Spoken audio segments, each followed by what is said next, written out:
MP board के class 8th के सभी विद्यार्थी ध्यान दें। आज की इस क्लास में 28 फरवरी के लिए विज्ञान के महत्वपूर्ण प्रश्न हम कंप्लीट करेंगे। फुल सॉल्यूशन आपको सभी प्रश्नों का मिलेगा और 45 से 50 अंक आपको प्राप्त होंगे। जितने भी प्रश्न मैं आपको बताऊंगी पूरे आपके इम्पोर्टेंट क्वेश्चन हैं। तो चलिए शुरू करते हैं हमारा पहला प्रश्न। तो पहला प्रश्न है आपका, जिसमें बहुविकल्पी प्रश्न आपको करने हैं 1 से लेकर 5 तक। पहला है आपका, पहेली जल की कमी वाले क्षेत्र में रहती है, वह सिंचाई के लिए किस प्रकार का उपयोग करे कि जल व्यर्थ ना होकर सीधे पौधों की जड़ों को मिले। पहेली एक ऐसे क्षेत्र में रहती है जहाँ पे क्या है, सिंचाई ये के लिए जल की कमी है और वहाँ किस तंत्र का उपयोग करे कि जो जल है वो व्यर्थ ना जाकर सीधे पौधों की जड़ों को मिले। तो उसे डीप तंत्र का उपयोग करना चाहिए ताकि जल व्यर्थ ना जाकर पौधों की जड़ों को मिले। दूसरा है, जलता हुआ ईंधन व ऑक्सीजन का संपर्क टूटने पर क्या होता है। जब जलता हुआ ईंधन व ऑक्सीजन का संपर्क टूटता है तो आग पर नियंत्रण होता है। तीसरा है, पौधों और जंतुओं की वह स्पीशीज जो किसी विशेष क्षेत्र में विशिष्ट रूप से पाई जाती हैं, विशेष क्षेत्रीय स्पीशीज कहते हैं। चौथा है, किसी विलयन में विद्युत धारा प्रवाहित करने पर प्रभाव उत्पन्न होता है, तो रासायनिक प्रभाव उत्पन्न होता है। पांचवा है, निम्नलिखित में किसके कारण सुनामी नहीं आती है, तो तरडित के कारण सुनामी नहीं आती है। अगला प्रश्न है आपका, रिक्त स्थानों की पूर्ति कीजिए। 6 से 10 तक रिक्त स्थान भरने हैं। छठा है, थैलियों में आने वाला दूध संदूषित नहीं होता है क्योंकि वह दूध रेडिश होता है, तो वह दूध पाश्चुरीकृत होता है, इसलिए वह संदूषित नहीं होता है। सातवां है, कोयला और पेट्रोलियम रेडिश ईंधन के उदाहरण है। कोयला और पेट्रोलियम जीवाश्म ईंधन के उदाहरण है। आठवां है, मोमबत्ती की ज्वाला का रेडिश क्षेत्र सबसे अधिक गर्म होता है। मोमबत्ती की ज्वाला का जो बाह्य क्षेत्र होता है वो क्या है, अधिक गर्म होता है। नवा है, वे पदार्थ जो विद्युत का संचालन नहीं करते हैं रेडिश कहलाते हैं, तो विद्युत के कुचालक कहलाते हैं जो विद्युत का संचालन नहीं करते हैं। 10वां है, भूकंप की शक्ति के परिमाण को रेडिश पैमाने पर व्यक्त किया जाता है, तो भूकंप की शक्ति के परिमाण को रिक्टर पैमाने पर व्यक्त किया जाता है। तो ये हो गए हैं आपके रिक्त स्थान।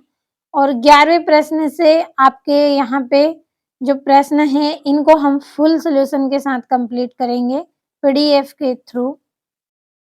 यहाँ से ये आपका 11वां प्रश्न है, स्क्रीनशॉट के माध्यम से कंप्लीट करना है।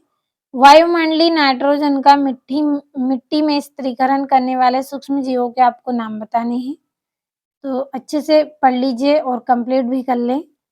12वां आपका यहाँ से प्रश्न है, कोक क्या है, इसके उपयोग आपको बताने हैं।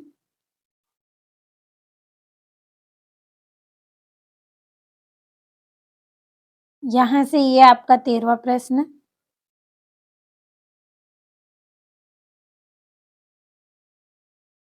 यहाँ से ये आपका 15वां है।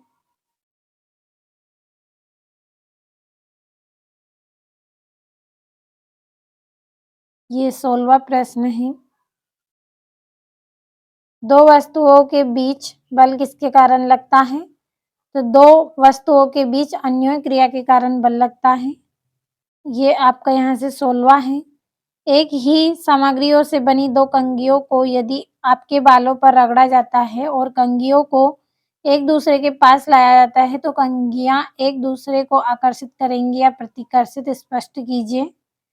तो ये कंघियां एक दूसरे को प्रतिकर्षित करेंगी। क्यों करेंगी, क्योंकि दोनों कंघियां एक ही पदार्थ से बनी हैं और उन पर सजातीय आवेश उत्पन्न होगा और हम जानते हैं कि सजातीय आवेश एक दूसरे को प्रतिकर्षित करते हैं। तो अच्छे से कंप्लीट करें। ये यहाँ पे है आपका, कोयले की तुलना में मिट्टी के तेल का भंडारण में अधिक सावधानी क्यों बरतनी पड़ती है जबकि दोनों ही ईंधन हैं। तो मिट्टी के तेल का ज्वलन तापमान कोयले के ज्वलन तापमान से कम होता है, इसलिए यह कोयले की तुलना में अधिक आसानी से आग पकड़ सकता है, अतः कोयले की तुलना में मिट्टी के तेल का भंडारण में अधिक सावधानी की आवश्यकता होती है। कंप्लीट अच्छे से कर लेना है। ये आपका 16वां है यहाँ से। हमें कागज की बचत क्यों करनी चाहिए? इन कार्यों के उदाहरण दीजिए। उन कार्यों के उदाहरण देना है जिनके द्वारा आप कागज की बचत कर सकते हैं। ये यहाँ से है। कागज का पुनः चक्रीकरण करके भी हम बचत कर सकते हैं।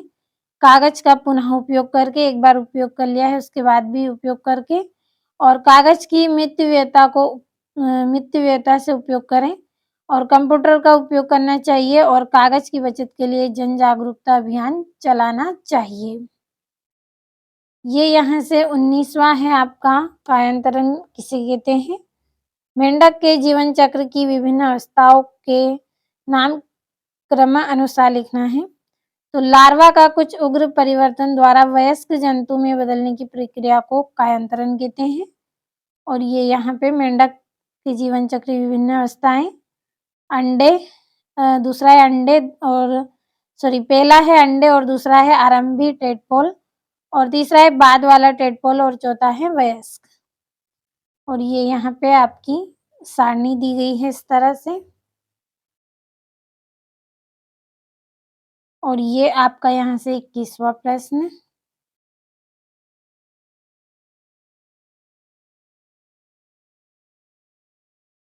ये आपका यहाँ से 22वां है।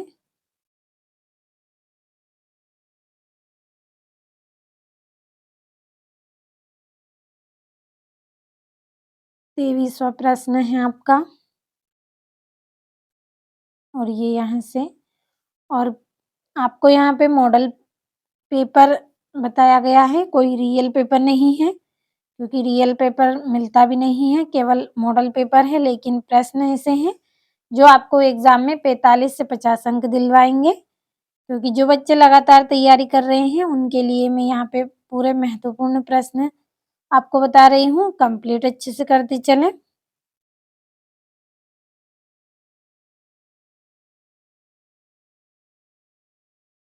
ये आपका यहाँ से 26वां प्रश्न है। और ये यहाँ से कंप्लीट करें। पूरे महत्वपूर्ण प्रश्न बताए हैं, अच्छे से कंप्लीट कर लें।